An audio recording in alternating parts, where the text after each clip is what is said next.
Hi, good afternoon, everyone.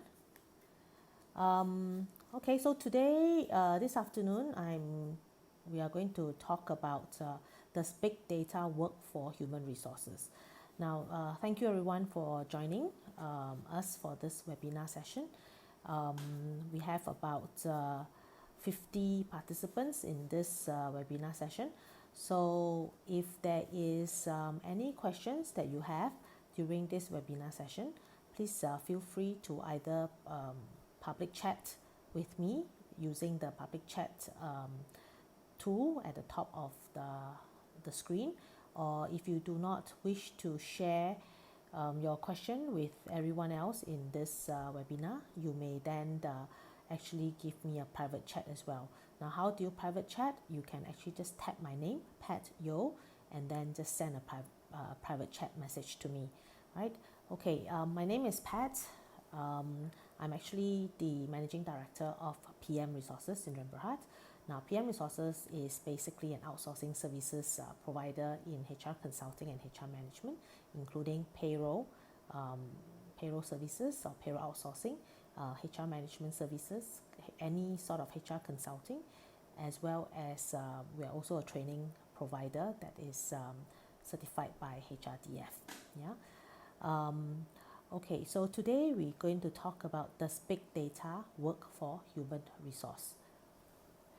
Okay, now basically big data has become such a buzzword that every function of business now feels compelled to outline how they are going to use to improve their operations, right? So basically in every part of the business, in every department, right? We're always hearing this word big data, and bosses are now thinking how they can actually use big data to basically improve their operations. Now, it's the same for HR, right? So it's also true for human resources departments, where, believe it or not, most of the money is actually spent in this department. Why? Because human resource, we're talking about people, right? And salaries are usually the biggest cost in any organization. So that is why most money is usually spent in human resource department. So basically for human resource departments, right, companies are also now thinking whether big data can be used in human resource and how can it be used, and where the real values actually lies in terms of big data relating to human resource. Now, in the first place, before we even go into big data and human resources, now in the first place, what is actually big data? Okay, so what is big data? Now, big data is traditionally characterized by four elements known as what we call the four V's, the four V's. Okay, now what are the four V's? Basically, the first V is volume. Okay, now big data needs to be big, and then when I say big, we mean really big. Okay, we are not talking about just gigabytes. We are talking about terabytes and petabytes. Now, the word big in big data represents millions and millions of cells, let's say in your Excel spreadsheet, right? In your Excel spreadsheet. So in fact, it is often so big that it would not even fit in your normal Excel spreadsheet in the first place, right? So we're talking about volume. Now, the next V is velocity. Now, big data is not static, okay? So it has a certain momentum. Now, it is constantly collecting new data. So for example, every one of you, I'm sure, have Facebook, right? Right, Facebook is a very good example of collecting data. Now, all of you know when you use Facebook, especially if you click into those suggested advertisements, right? And if you click many times into the same kind of advertisements, right, you will then notice that the same type of advertisement will keep appearing in your Facebook. Now, why? Because Facebook has collected data of what type of clicks you often go into, or what kind of things interest you. So from that data, they will then keep sending you suggested posts and suggested ads that's relating to your interest. So that is how Facebook collects the data, right? So large amount of data represents basically hundreds of whatever that you like. That means all the likes that you click, posts that you share, and also comments that you make. And all this data in Facebook, right, it all happens within a second, right? One like, one comment, one share, it's all within a second it happened, right? So Facebook is constantly collecting data, and from that data, what they do, they will try to analyze and see what are the information that will benefit you. And that is why they will feed you with information that they think may interest you when you go into your Facebook account, right? Now, the other V is what we call variety. Now, big data has a certain variety, okay? We are not only talking about all this nicely structured data that is in an orderly manner, that is arranged in columns and rows. We are also talking about unstructured data. For example, what you receive in your email. For example, emails that you receive on a piecemeal basis, right? Those are what we call unstructured data. But emails are also considered as data because sometimes you collect, you receive emails and then you will analyze some of the emails that you receive. So email is also considered data, but it may not be structured in columns and rows like your Excel spreadsheet, right? Now, then the fourth V is what we call veracity. Now, veracity basically, means that you have to ensure quality and accuracy. Now, most of the time, big data is messy and it may not always be accurate. So big data may not always, you cannot always trust the data that you receive. Okay, so quality and accuracy are not always present in large data.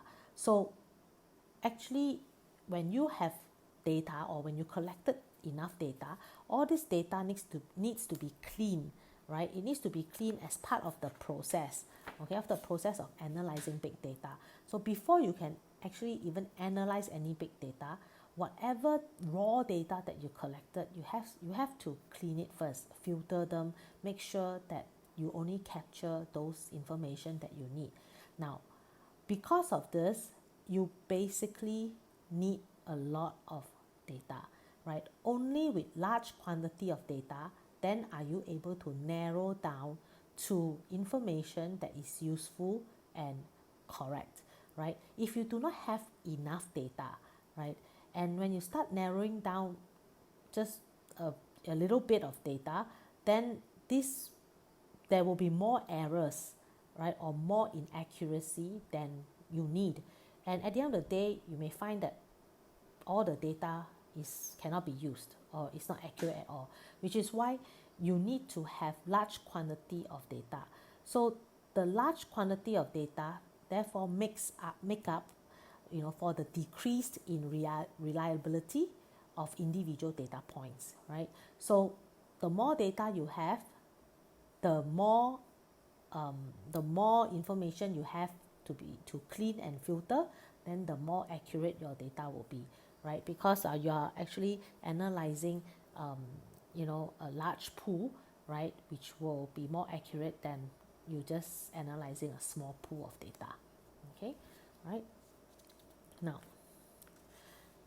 so in terms of big data, we talk about volume, velocity, variety, veracity. So how do these actually relate to human resource? So how does big data actually apply to human resource? Okay, now one of the reasons for the special attention being given to big data and human resource is that the human resource department is always under the pressure to be more analytic, right? There are different opinions, of course, about whether big data is really applicable to human resource. Now, the simple answer is yes, of course it is, right? But the more subtle answer would be it depends. Okay, now why? Because many human resource professionals are not really data savvy. Because the amount of data that human resource professional works with are usually very limited. So, but as with all the next big thing, in life, right? Or the next big thing stories in business, right? Big data, of course, is the buzzword now. So big data, therefore, is really important in some areas, right? But may not be important in other areas. So literal definition is that human resource does not actually have big data, or more precisely, almost never does. Okay, but because most companies, at the most, they will have thousands of employees, they won't have like millions of employees, right? So the observation on these thousands of employees are still mainly on an annual basis. So for example, when you do appraisal every year, right, you only want data once a year. Okay, when you do appraisal, you want to compare last year's performance and this year's performance, or last year's increment and this year's increment. So it's always done on an annual basis, right? And in a company of about 1,000 odd employees, or few thousand employees, there is almost no reason for human resource to even use data analytical tools like business intelligence tools, right, associated with big data, because most of the time they will just use a simple Excel spreadsheet, or a simple just calculation to try to analyze the data. Okay, now let's say if we take the 4 V's, if we take the 4 V's that we spoke about and apply it to human resource, let's say, okay, then how would human resource actually, or human resource data actually would look like? Okay, now human resource then, of course, will have access to a large variety of data, okay, because systems containing employee data, salary information, engagement scores, etc., are all examples of structured data which you can collect easily. Okay, now things like performance reviews and email contents, like maybe sometimes you write a warning letter or a warning email to an employee, or maybe a show cause to an employee. Now those are also data. Sometimes it's written in a email content, right? So things like performance reviews and email contents usually can contain interesting information used for analysis, and these are usually unstructured. So for human resource, you definitely have a variety of data, because you have a combination of structured data like employee data, salary information, and engagement score, but also unstructured data like performance review and email contents. Now, why are performance review known as unstructured data? Because every manager who reviews their downline, right, will write differently. Okay, right? Sometimes some of them are a bit more detailed, so they will write more, right? You have some managers who are not so detailed, they may write less, or even some managers who write in abbreviation or short form, right? So those are what we call unstructured data, okay, because it's very fluid, right? Now, in terms of veracity, human resource data is often quite messy and unreliable.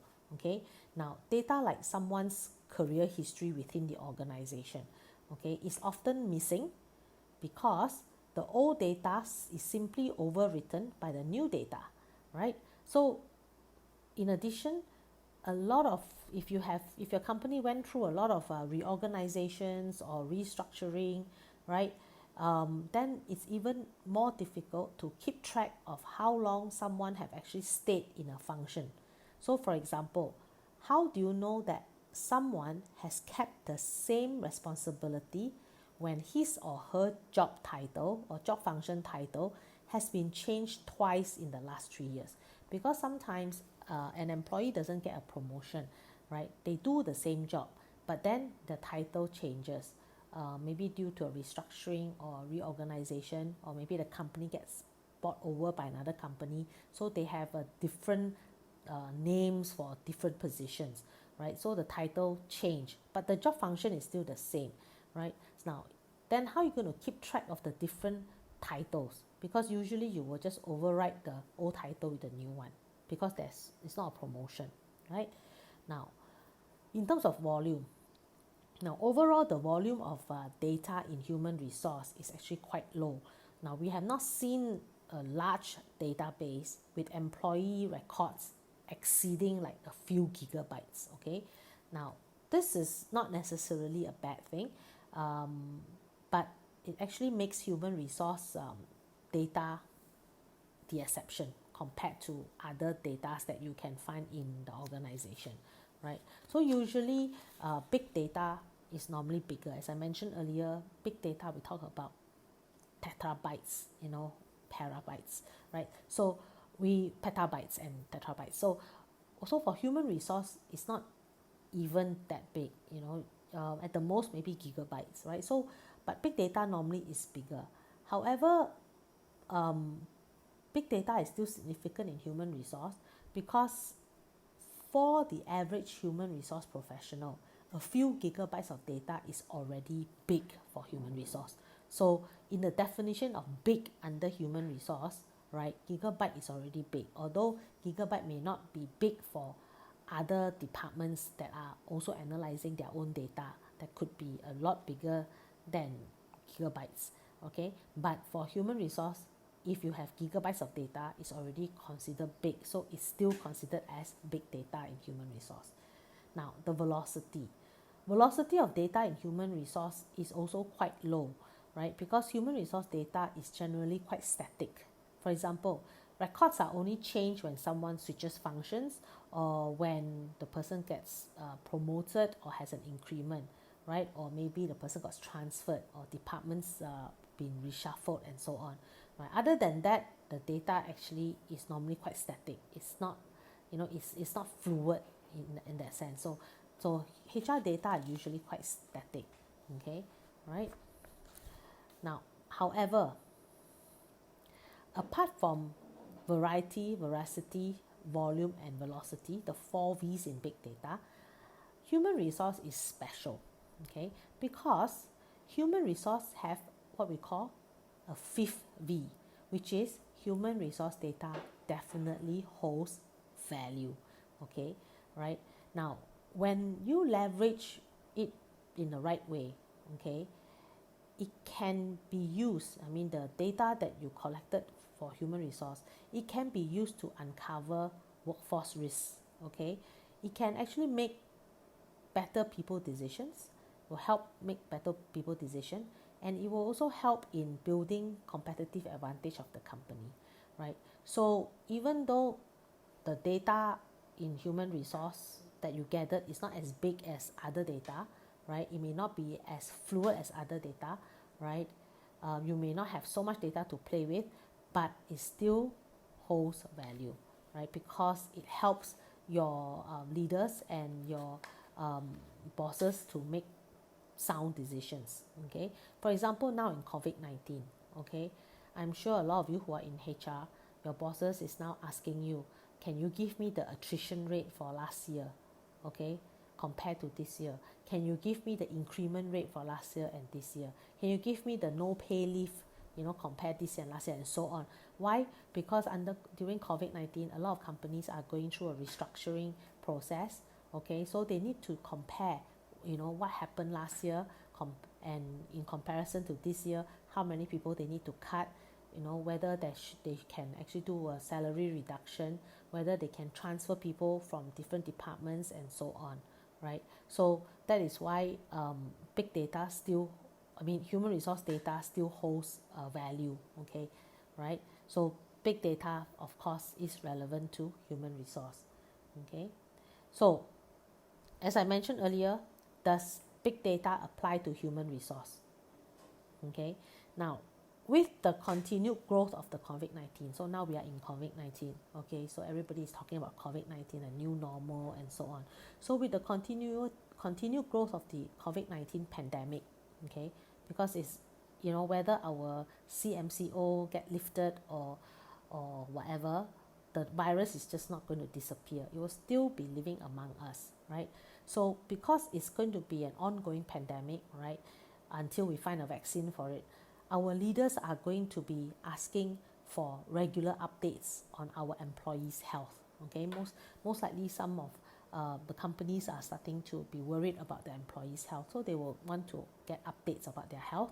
And of course, most importantly now, because everyone is affected by the economic impact of COVID-19. So a lot of business leaders will also want to ask for regular updates on business productivity.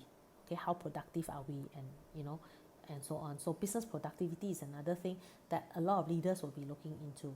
So this is not going to be a one-off matter, because as I said, this COVID-19 is going to be here for a while. It's not going to just disappear. So your boss is not going to just ask you like one time, right? They will want to get regular updates from you, right?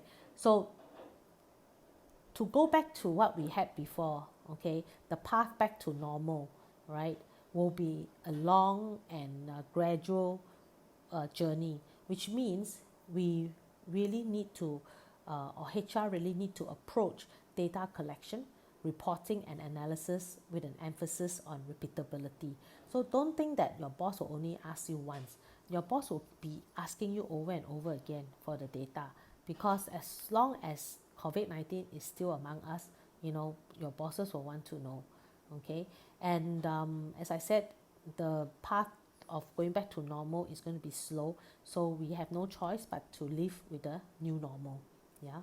So for most company, the challenge in human resource is simply to use the data, at all. So the reason being is that the data associated with different tasks, such as hiring and performance management, or even employees' health and productivity, right, often resides in different database. So you will have one database that have your employees' salaries. Then you have one database that have their performance management, or maybe not even in a database, maybe just in his or her personnel file.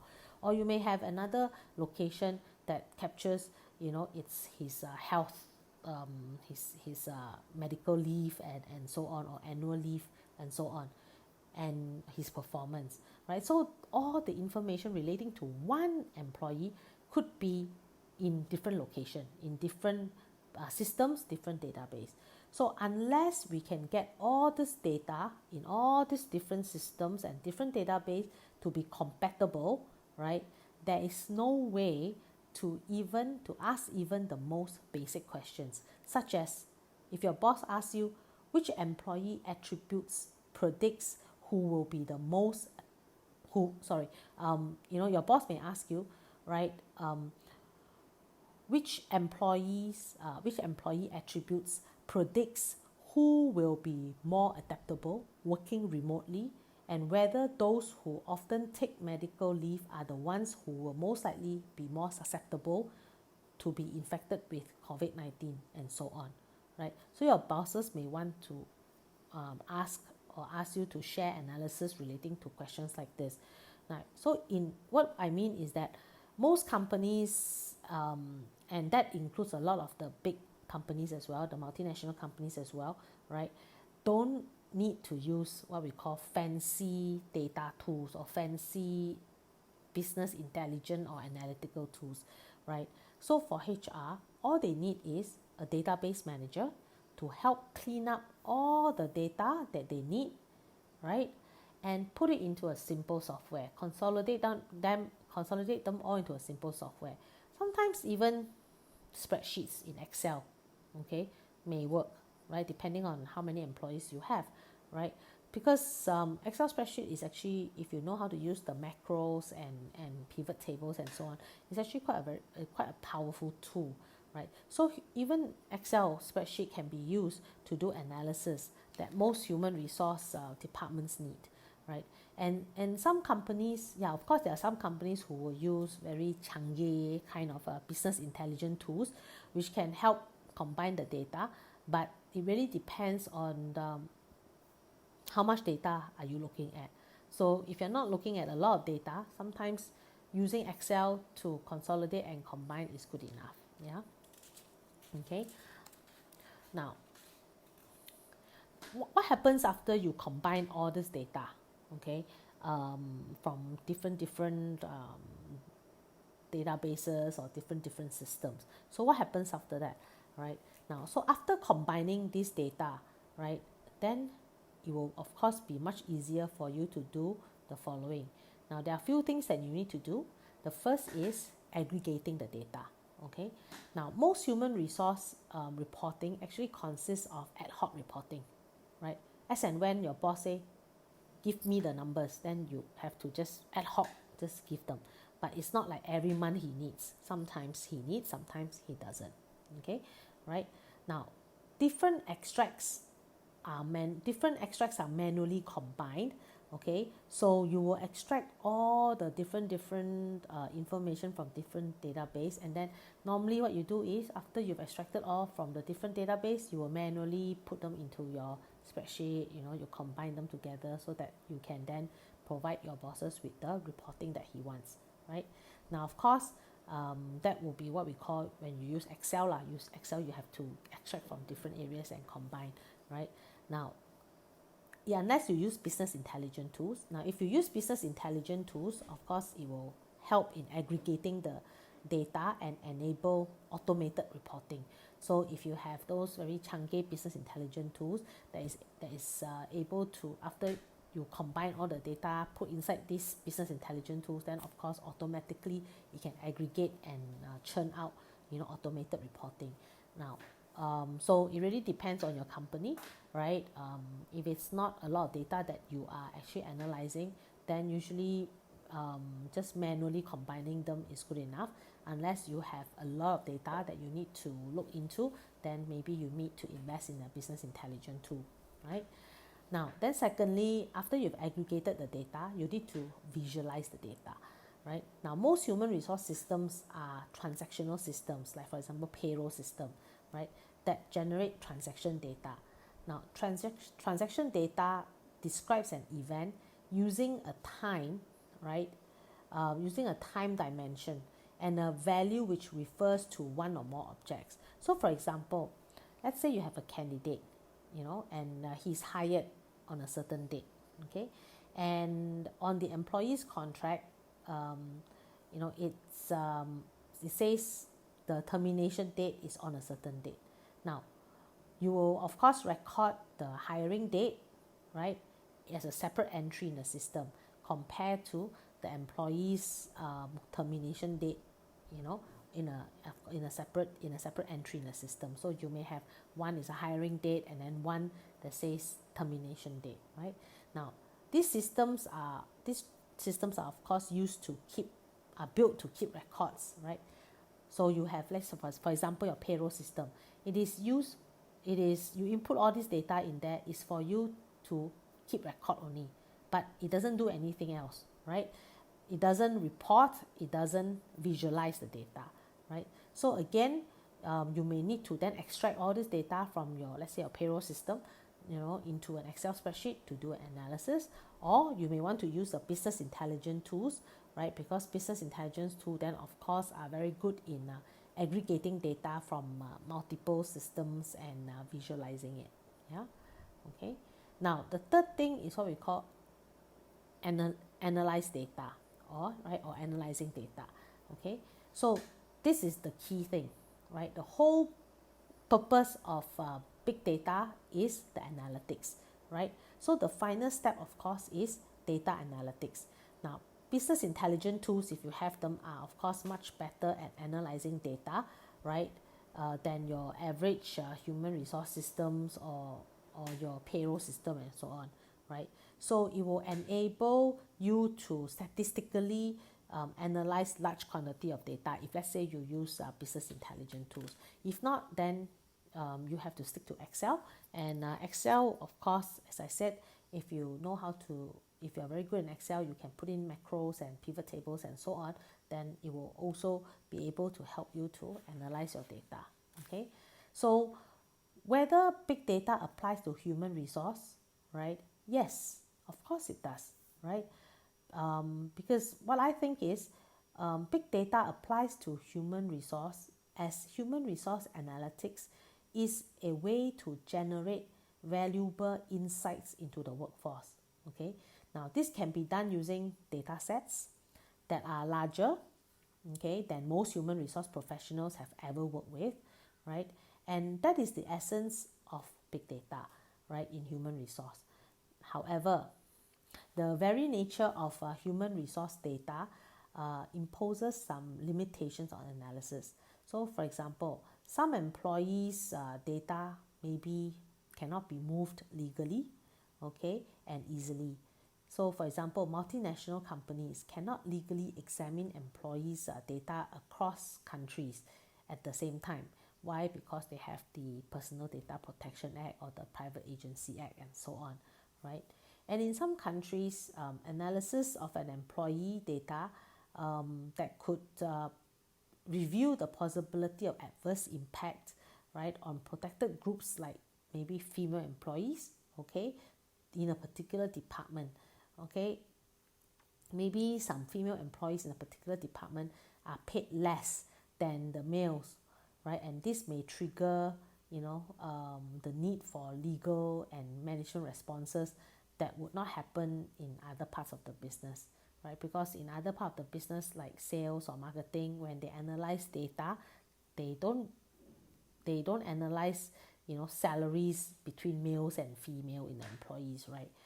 Okay, so therefore human resource, if you are going to be analyzing data or doing data analytics, you have to be very careful not to turn your data over to other people or other departments that do not understand these limitations, because you do not want them to get into trouble legally, in, let's say, in another country's jurisdiction, right? Or you don't want them to be sued because of using data they're not supposed to use, right? At different countries and so on, if they're not familiar with. Yeah, okay. Now, so you have aggregated the data, you have visualized the data, and you have analyzed the data. So what do you do? What do you do with all this data? So this is what we call clean data. So you've aggregated them, you have visualized them, and you've analyzed them. So you have got the results. Okay. So the result is what we call clean data. Okay. So what should human resource then be doing with the clean data? Okay. Now, anytime we analyze data, it helps to start with the real basics or with the basics, right? Now, this is where human resource analytics comes in. Now, human resource analytics is the systematic identification and quantification of people drivers of business outcomes. Okay, so in other words, it is a data-driven approach towards human resource management. Okay, right? And what do you mean by, it's a data-driven human resource management? Okay, or what do you mean by it is a data-driven approach towards human resource management? Okay, right? So what does human resource analytics, allow us or to do or enable us to do? Okay, now, human resource analytics enable us to give answers to questions such as what will my turnover be next year? How much of my employee turnover consists of regretted losses, right? How can I optimize staffing levels for our employee self-service system? What factors drive employee turnover? Or where has turnover, spiked or increased, and when did it happen? And are these places where there are consistent employee complaints, right, and so on? So with the human resource analytics that you have done, right, or the analysis that you have done, right, it may be able to give you answers to some of these questions that your business leader or your bosses may ask you. Yeah, okay. So now, we are now in this COVID-19, right? And we now hear this new word called new normal. And we are asked to, live in a new normal. Okay, we have to get used to a new normal. Okay, so in current situation, right, in this new normal situation, what questions are we going to need to answer? Okay, what are business leaders going to ask us or ask HR, right, to provide what kind of information, right? So what questions that are going to be that needs to be answered, right? Now, with this COVID-19 pandemic, there's a number of questions that human resource team are going to need to answer, right, in order to provide a status of and show how or show the progression of the business adaptation to these challenges and how our workforce is coping. Because now every one of us now, right, most of us I think have started working. Even though we are currently in CMCO, but a lot of companies have already reopened their doors, okay? But when we reopen our doors, we also have to put some SOPs in place, right? For example, you need to make sure they sanitize their hand, clean their hand, make sure that they social distance, they wear masks, and so on, right? So because of this new normal way of living, right, so definitely there are questions that human resource will have to answer, right, in order to provide status to their business leaders or to their bosses, especially challenges which your current workforce will be facing, right? So relating to COVID-19, what are some of the questions that you are going to need answers to, right, or most companies will need answers to, okay? So the questions will have to be, of course, related to the people analytics to measure the impact of COVID-19. And the questions could be, for example, what percentage of our workforce can be switched to working remotely if needed? Okay, because now for the past for the past 40 over close to 50 days, right? Many companies have been forced to make their employees work remotely or from home. Now, after about 2 months, right, a lot of employers then realize, hey, actually my employees do better when they're working at home, or they perform better when they're working at home. So why can't we switch these employees to working from home or remotely permanently, right? So if your bosses have this kind of thoughts, then of course he will most probably come to you as a HR person and say, hey, what are the percentage of our workforce, that you think can be switched to work remotely if needed? Then where are you going to find the statistics? Of course, you must do the analysis, provide the data analytics, and then come up with reasons and so on, right? Now, another question is, what percentage has already shifted to working remotely due to COVID-19, right? And what is the trend that as we increase this ability of working remotely?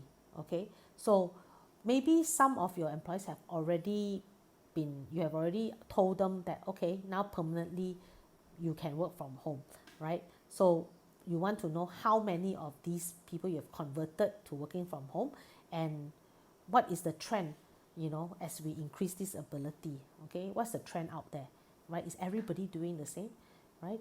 Then you may also, your business leaders or your bosses may also ask you, what percentage of our workforce is currently not working due to COVID-19, okay?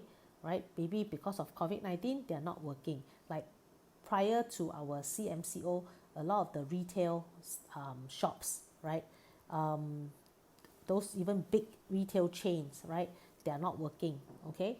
Right? So their bosses now may then ask them, okay, out of the entire workforce that we have around the world, okay, let's say if it's a big giant retail chain, right, that have offices or that have boutiques or shops around the world, right, then the boss may ask, okay, what percentage of our workforce are currently not working due to COVID-19?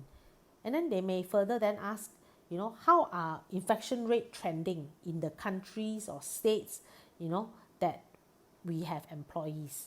Say, for example, you may have, let's say, look at the retail stores again. Let's say maybe you have a boutique in Penang, boutique in Genting Highland or Johor Bahru, or Kuala Lumpur.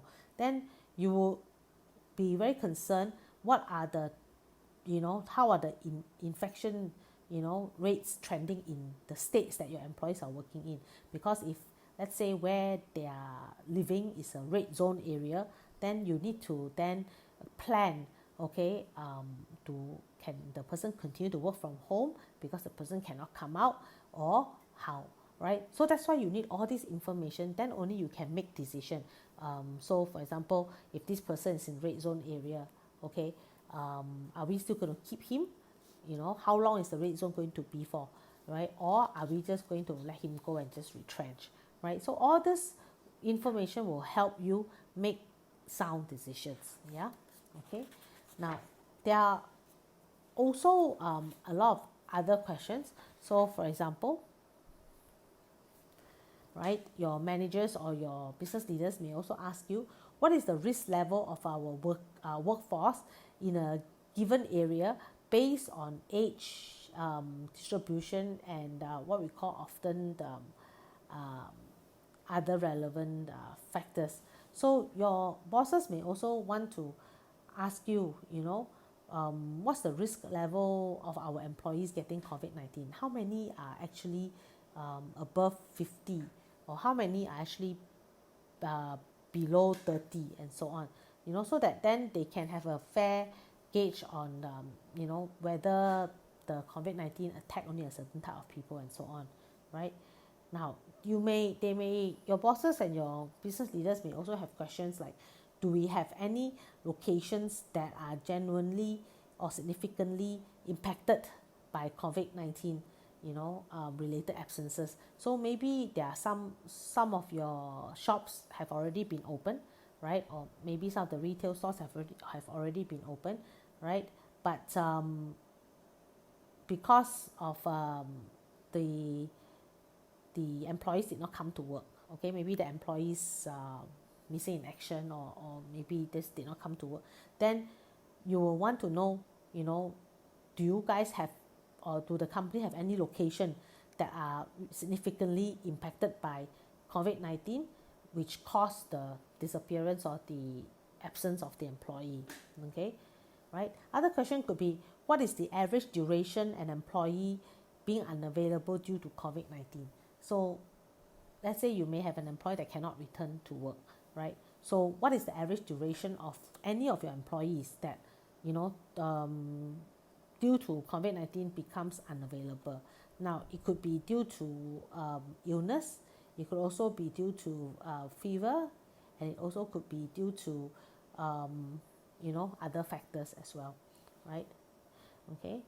Now, then you may have other questions like, your bosses or your business leaders may also have questions like, what percentage of our infected workforce have recovered and returned to work? So if you have employees who have been infected by COVID-19, right, you also want to know what is their recovery rate, and have they returned to work, and so on. So you see, any questions that your bosses ask you about your employees, right, if you don't have the information offhand, you will have to go to all these different places, databases, or different areas to try to dig all the information and try to consolidate, right? Now, with big data, if you have already, consolidated all this data into Excel or into a business intelligence tool, right, then of course it will be easier for you to churn out the information for your bosses as and when they need them. Yeah, and it also makes it easier for you to analyze the data to provide your bosses with the result that they want. Okay, now other questions, I've given a whole list of questions, right, which you can ask, especially in the current COVID-19 pandemic. Now, other questions could be, what percentage of our temporary remote workforce have returned to working on location? So for example, if you are a company that provides manpower services, where you need to actually temporary or maybe temporarily put them on a remote workforce, right? You may want to know, now you want them to come back to work, okay? So maybe some of your employees are now working remotely, let's say, right? Or maybe they're contracted out to work remotely. Now they're asked to come back. So how many have actually returned to working back onto their original site? Okay, so these may be questions that your your bosses may want to know. Now, other questions could be, what is our current productivity capacity percentage? How long are impacted employees non-productive for? So for example, you may have employees, not only employees who got infected by COVID-19, but maybe employees who got locked down in the enhanced MCO area where they cannot come out, right? So they are considered impacted employees as well. So they can't come to work. So how long are they non-productive for? And how much productive capacity have we lost? So from March 18 when we started MCO until now, right? Your bosses may want to know how much productive capacity have we lost. Okay, so these are some of the very relevant questions that current business leaders and bosses may want to ask due to the current COVID-19 pandemic, right? And to answer these questions, of course, you must have the data available, or you must have data that is easily available for you to consolidate and to provide these answers. So that is why at the end of the day, even though HR data are not like huge big data, but they still hold value and they're still relevant for you to be able to provide your management or your business leaders answers for them to make sound decisions. Okay, right? Now, so what data do we need, right? So I have given you a lot of questions, right, on potential questions that your business leaders or your bosses may ask. So, but then the thing is that what data do we need and how do we organize it to address those questions that I have just mentioned above, right? Now, this is where things gets a bit tricky, and human resource needs to be collecting additional data beyond what they have today. Okay, now sometimes some information may not be available in HR, so this is most likely going to need, you know, for you to go to your manager, right? So you may need to go to your manager, right, to get their input, right? So you will need, so some of the information for you to do this analysis and to provide information to your business leaders, you will need to, you know, get the manager's input, right? But when you get the manager's input, of course, human resource will be acting as the central collection point, okay, or the collation point, right? Now, ideally, of course, whatever information that you can get, right, can be captured and held within your human resource information system if you have one. If not, then you can use Excel again, right? But most likely, if you do not have a human resource information system, then most likely you can start out as a spreadsheet, right? Using your spreadsheet or Excel as your human resource information system, right? Now, but the only downside is when you use a spreadsheet, right, it may not have the required fields, right, for what you need, right, to measure beyond what you normally did before the COVID-19, or what we call traditional, you know, information like absence and availability information. Because previously, before the COVID-19, your bosses most probably just ask you, you know, how many days have this person been absent for, you know, how many no pay leave has this person taken, and so on. Those are very easily obtainable. But now you are not only talking about absence or no pay leave, you are talking about relating to their health. You know, how many of them are absent because they're impacted by COVID-19, and then out of those who are impacted by COVID-19, how many actually got COVID-19, and how many are actually locked down in an enhanced MCO, let's say, right? So your questions have now is now more than just how many days they have been absent for, or how many no pay leave they have taken. It's more than that now. So if you have always been using a Excel spreadsheet, right, then maybe your Excel spreadsheet now is sort of outdated and you may not have the required field, which means you have to add the field, right, to cater for the new normal or the new information that is required, right? So my view is that shortly we are going to be asking managers to provide information to human resource, right, when their employees, especially if they, because we are this COVID-19 is continuously going to be here. So continuously, we may have to move people into quarantine, right? We may even have people who get the infection and so on. So and all this information HR will know.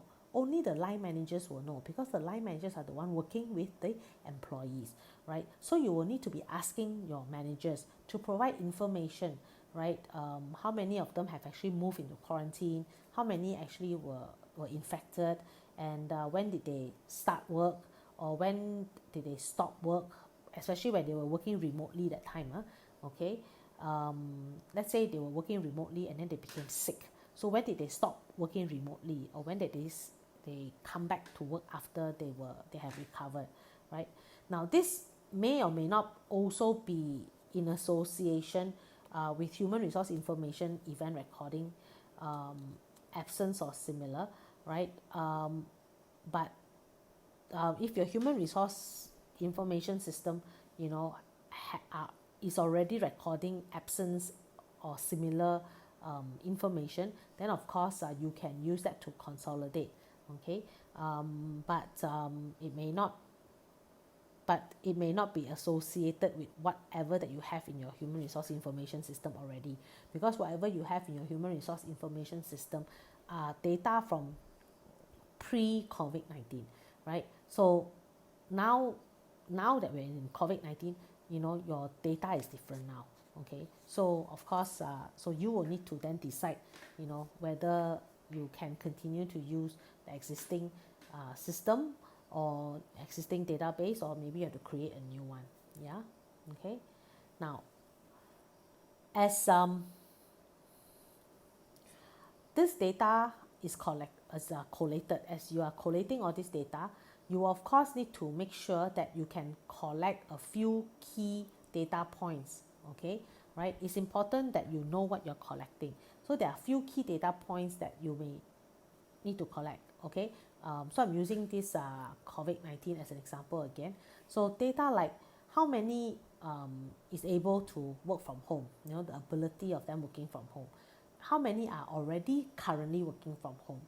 And what about data or the dates of employees who have stopped working, maybe due to COVID-19 or impacted by COVID-19, right? Or when they have actually come back to work. So data of employment, date the employee has returned back to work, and also, when your employees was being quarantined. When is the start date? They were in quarantine status, right? Or what is the date when the employees got infected? Okay, and the date where your employees got cleared of quarantine and infection.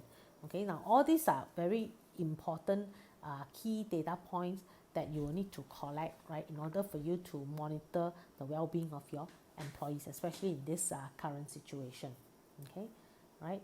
Now, once you have all this data, right, to answer all your questions, then of course these data can then be merged with whatever that you have in your human resource information system. So for example, most likely in your human resource information system, you will have location information, country that they're in, the state, province, city, location, and so on.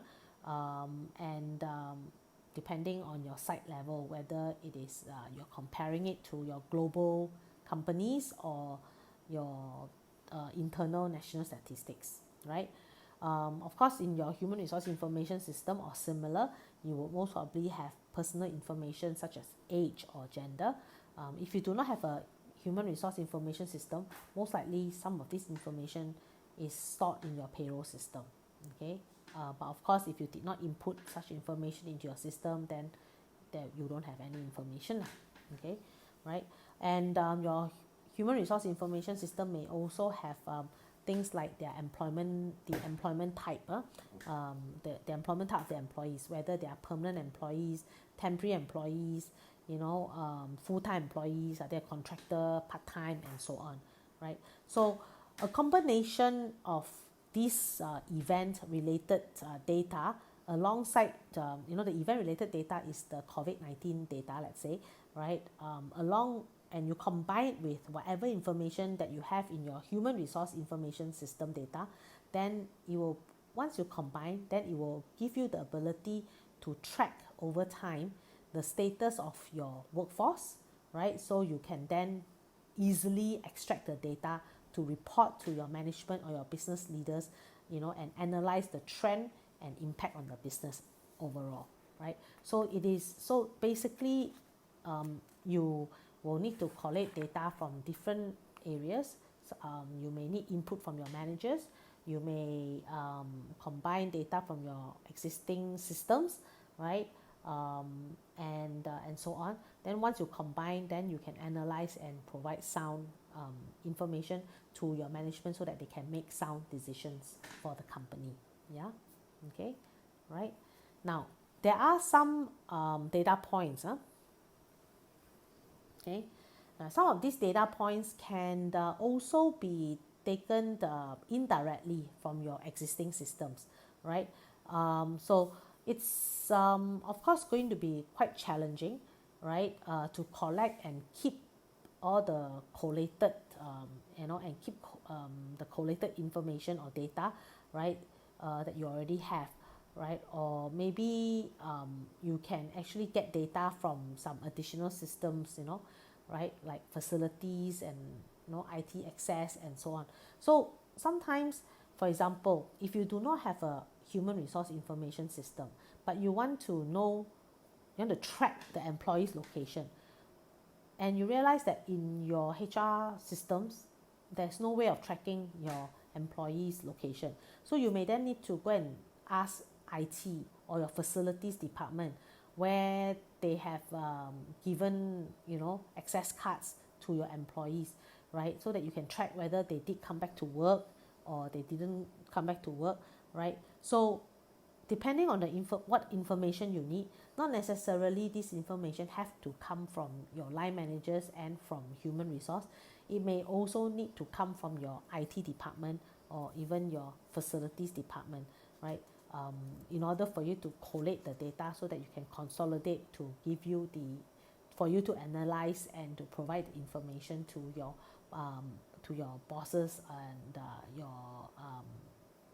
your bosses and your business leaders. Yeah, okay, right.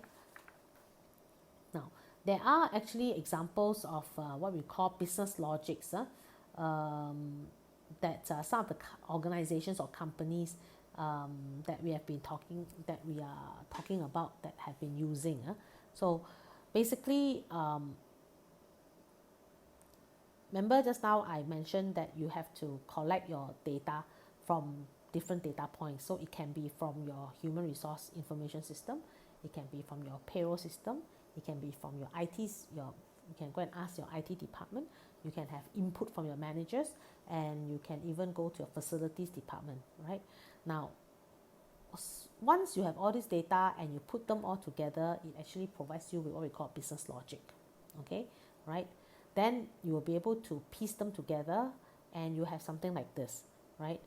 Then you will be able to see, okay, this employee is, maybe your company decides to like continuously have half workforce working from home and half workforce maybe working from office, right? So then how are you going to analyze whether this person can work from home? Now, as soon as you collated all the data that I spoke about earlier, then you'll be able to say, okay, this employee actually is able to work from home. Now, if an employee is identified to having the ability to work from home, then of course the next thing is you need to talk to your IT, right, to say, then can this employee have access to VPN and a laptop? Okay, so if the IT say yes, then of course ability to work from home equals having access to a VPN and a laptop, right? Now, if you already have an employee who's currently working from home, right, then you may want to check, right, are these employees who are currently working from home, are they already accessing the VPN? And to make sure that they have not been accessing the office or the facility that they're working from, right? Now, then if you have employees who maybe unfortunately got infected by COVID-19, let's say, then you need to track and collate information, then you realize, okay, now this employee is not working due to infection. So do you have a leave of absence from this employee?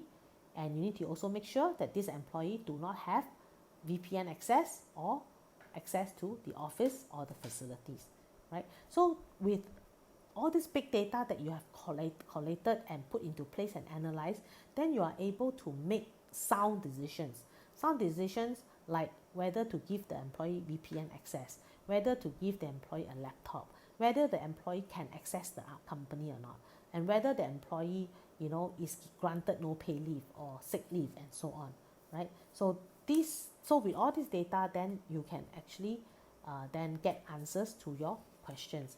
Now, of course, most of the time you say, this data is quite easy to get, from our system, we can easily pull out the data. But don't forget, now with this COVID-19, data are changing, you do not know when a person gets infected or when a person actually who is currently working from home suddenly disappears and so on. So that's why big data is actually very important, not only for sound decision making, but also for you to track your employees as well, so that you know exactly where they are and what they're doing. Yeah, okay. So there is no point in collecting data from different data points or different people when the data is not of quality. Okay, so you must always remember, everything must start with the quality of the data. Okay, if we do not think our performance appraisal scores are good measures, right, of actual performance, for example, then why bother analyzing? Okay, right? Because even if you analyze, it won't give you an accurate information, right? Okay, so if let's say you want to, for example, if you want to analyze a person's performance appraisal score, right, to see whether this employee is a good employee, right, and whether he or she is worth promoting and so on.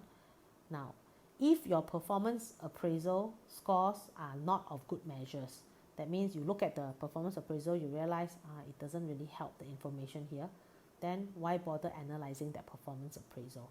Then you will need to look into other data. Yeah, okay, right? Okay, so at the end of the day, it is very important, to aggregate your data. Once you have collected the raw data, to aggregate, then to visualize, and then to analyze, right? And then make sure you collect data from different data points, right, to give you solid answers to support your data before you present to your management. And of course, always make sure that your data are of quality data. Okay, right, now that basically is the end of my presentation. But before I end, I would just like to share this with you. Okay, now on the 9th and 10th of July, initially we were going to hold a conference called What is Big Data and Why should HR Care at Bangsar South. But due to the COVID-19, we don't have a choice. I think July is too near for us to actually hold a physical conference. So we have actually turned this conference into a virtual conference. Now it is the first virtual conference in Malaysia, which is to be held 2 full days with 4 renowned speakers, right, and 16 moderators and panel members. Okay, right. So the topic, of course, is what is big data and why should HR care. Now we have 4 renowned speakers. Now each speaker will be covering different areas of big data and how you can actually what are the what do you call the strengths and weaknesses of big data, and how can you utilize the big data. So we have Chai Ping, Ms. Chua Chai Ping from Experian. She's a HR director, and she will be kicking off the conference by giving you an overall picture of why big data is important relating to HR, right? Now, then we will have Chris Tan from Cher Associates, who is a lawyer from one of the partners in legal firm, right? And he will be talking about the legality of big data, right? If you are going to be collecting data and all that, what are the things that you should watch out for in terms of legality, okay? And whether you're at risk in breaking the law or not, okay? Now, then we will have Encik Muhammad Nizam Kasim, who is from cybersecurity. Now, he will be talking about the security, the cyber security of your data, because especially in HR will have a lot of personnel-related data that are confidential, right? Especially if it's about sensitive matters. For example, salaries, right? If let's say you have salaries of females and male, and so happen in your companies the salaries of your females are less than your male in the same position, so these are sensitive information, right? So how do you prevent this information, this data that you have collected, right? How are you going to prevent them from being hacked in the cyber world? So Muhammad Nizam will be talking about the cyber security of data. Then last but not least, we will have Benjamin Kroc from Brio HR. He will be talking about the data analytics, as in the tools to be used and how you can utilize different tools to analyze the data, right? Now, so the 4 speakers will be talking about 4 different areas, but all relating to big data in HR. Now, after each speaker has spoken, we will have a panel discussion with a moderator. So we will have 3 panel members and a moderator. So for example, once Chai Ping have spoken, then we have a break. Then when we come back after the break, we will have a moderator and 3 panel speakers from the HR world who will discuss more about what she has presented, right? And then we'll break for lunch. And then after Chris have presented, then again we will have a moderator from the legal perspective, and also 3 panels from different law firms that will come together to basically discuss about what Chris has spoken. And the same for Nizam, and also for Benjamin Kroc as well. So there will be 4 speakers, and then we will also have 4 moderators for each of the topics that we are covering, and there will be there will be 12 panel members, right, who will be also discussing about the different areas that the conference is going to talk about. Yeah, so do watch out for us. You can go to our website. Now, the cost of this conference is 1,250 before service tax, right? So service tax is 6%. Then including some handling charges, I think it works out to about 1,404 ringgit per person. Yeah. And because our event partner is the Malaysian Australian Alumni Council, which is a national organization of all the alumni associations of Australian universities and Institute of Higher Learning. So if you're an Australian graduate, right, and you bring a friend, or you register a friend with you for this conference, then you will get a 100 ringgit gift voucher from the Malaysian Australian Alumni Council, right?